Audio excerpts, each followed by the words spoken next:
வணக்கம், welcome to EVC life style. நம்ம இன்றைக்கி வீடியோவில் இட்லி, தோசை, சப்பாத்தி, பூரிக்கெல்லாம் பெஸ்ட்டு காம்பினேஷனான பட்டாணி உருளைக்கிழங்கு குருமா எப்படி செய்கிறதுன்னு தான் பார்க்க போகிறோம். ரொம்ப சிம்பிளான ரெசிபி தான், டேஸ்ட் ரொம்பவே நல்லாயிருக்கும். வீடியோக்குள்ளே போகிறதுக்கு முன்னாடி நம்ம சேனலை இப்போ தான் ஃபஸ்ட் டைம் பார்க்குறீங்க அப்படின்னா சப்ஸ்கிரைப் பண்ணிக்கோங்க. பக்கத்தில் இருக்கிற பெல் ஐக்கானையும் கிளிக் பண்ணிக்கோங்க. வாங்க வீடியோக்குள்ளே போகலாம். இந்த குருமா செய்கிறதுக்கு நான் ஒரு 100 கிராம் அளவுக்கு பச்சை பட்டாணி எடுத்திருக்கேன். அதை நல்லா 2-3 டைம் வாஷ் பண்ணிவிட்டு ஃபுல் நைட் இந்த மாதிரி ஊற வச்சு எடுத்துக்கோங்க. இது ஒரு பக்கமாக இருக்கட்டும்.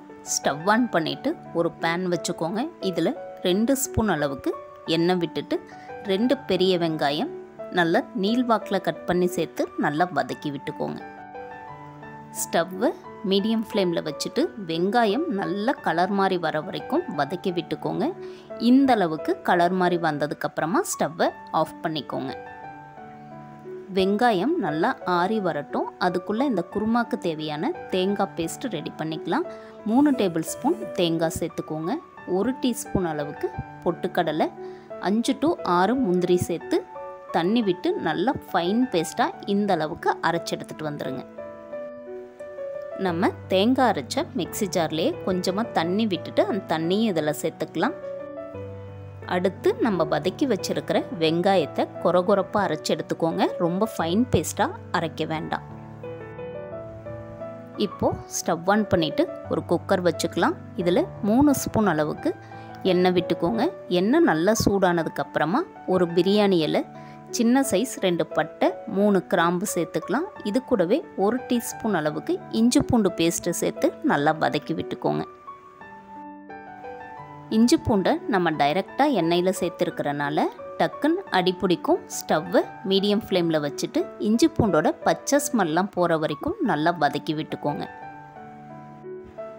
இந்த அளவுக்கு நல்லா வதக்கி விட்டதுக்கப்புறமா நம்ம ஏற்கனவே அரைச்சி வச்சுருக்கிற வெங்காயத்தை சேர்த்து நல்லா வதக்கி விட்டுக்கோங்க. வெங்காயம் நம்ம ஏற்கனவே நல்லா வதக்கிட்டு தான் அரைச்சிருக்கோம். அதனால் ரொம்ப நேரம் வதக்கணும் அப்படிங்கிறதில்ல, ஒரு 1 நிமிஷம் மட்டும் வதக்கி விட்டுக்கோங்க. இந்த வெங்காயத்தோட ஒரு கொத்து கருவேப்பிலை, 3 பச்சை மிளகாய் கீறிட்டு சேர்த்து நல்லா வதக்கி விட்டுக்கோங்க. அடுத்து நல்ல 2 பெரிய சைஸ் தக்காளியை கட் பண்ணிவிட்டு சேர்த்துக்கோங்க. நீங்கள் எடுக்கிற தக்காளி நல்லா பழமாக எடுத்துக்கோங்க. தக்காளி சீக்கிரமாக வதங்கி வரத்துக்காக கொஞ்சமாக உப்பு சேர்த்துக்கலாம். 1/4 ஸ்பூன் அளவுக்கு மஞ்சப்பொடி சேர்த்துட்டு நல்லா வதக்கி விட்டுக்கோங்க. தக்காளி ஓரளவுக்கு சாஃப்டாக வதங்கி வந்ததுக்கப்புறமா 1/4 ஸ்பூனுக்கும் கம்மியாக இடித்த சோம்பு சேர்த்துக்கோங்க. இந்த சோம்பு சேர்த்து செய்யும்போது குருமா நல்ல ஒரு டேஸ்ட் கொடுக்கும்.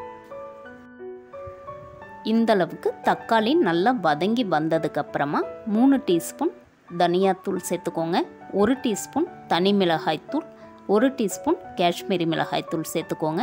காஷ்மீரி மிளகாய்த்தூள் ஆப்ஷனல் தான், உங்கள்கிட்ட இருந்தால் சேர்த்துக்கோங்க, இல்லைனா நீங்கள் நார்மல் மிளகாய்த்தூளை சேர்த்துக்கோங்க. காஷ்மீரி மிளகாய்த்தூள் நான் கலருக்காக தான் சேர்த்துருக்கேன். காரெல்லாம் உங்களுடைய டேஸ்ட்டுக்கு தகுந்த மாதிரி அட்ஜஸ்ட் பண்ணிவிட்டு சேர்த்துக்கோங்க. நம்ம சேர்த்துருக்கிற மசாலாவோட பச்சை ஸ்மெல்லாம் போனதுக்கப்புறமா நம்ம ஊற வச்சு எடுத்து வச்சுருக்கிற பச்சை பட்டாணியை நல்லா தண்ணியை வடிச்சிட்டு சேர்த்துக்கோங்க. இது கூடவே மீடியம் சைஸ் உருளைக்கிழங்கு 2 நான் சேர்த்துருக்கேன். இதை நல்லா தோல் சீவிட்டு பெரிய பீசஸாக கட் பண்ணி சேர்த்து நல்லா வதக்கி விட்டுக்கோங்க. நல்லா வதக்கி விட்டதுக்கப்புறமா இந்த குருமாவுக்கு தேவையான அளவுக்கு உப்பு சேர்த்து நல்லா கலந்து விட்டுக்கோங்க.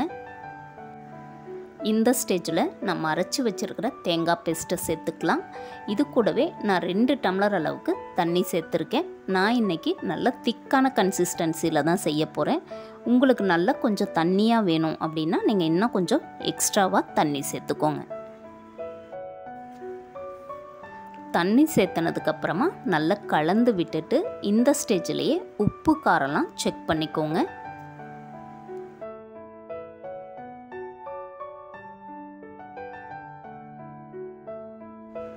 இந்த மாதிரி கொதி வந்ததுக்கப்புறமா குக்கர் மூடி போட்டு வெயிட் போட்டு விட்டுடலாம்.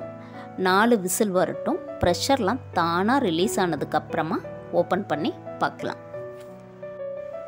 இப்போது மூடி ஓப்பன் பண்ணி பார்க்கலாம். நமக்கு குருமா ரெடி ஆயிடுச்சு. ஃபைனலாக நல்லா ஃப்ரெஷ்ஷான கொத்தமல்லி இலையை கட் பண்ணி சேர்த்து நல்லா கலந்து விட்டுக்கோங்க. அவ்வளோதாங்க, நமக்கு நல்ல டேஸ்டியான பச்சை பட்டாணி உருளைக்கிழங்கு குருமா ரெடி. நீங்கள் இது வரைக்கும் இந்த மாதிரி ட்ரை பண்ணலன்னா கண்டிப்பாக ஒரு டைம் செஞ்சு பாருங்கள். நீங்கள் செஞ்சு பார்த்துட்டு எப்படி இருக்குன்னு எனக்கு கமெண்ட்டில் சொல்லுங்கள். வீடியோ பிடிச்சிருந்தால் லைக் பண்ணிவிட்டு ஷேர் பண்ணிவிட்டு மறக்காமல் நம்ம சேனலை சப்ஸ்கிரைப் பண்ணிக்கோங்க.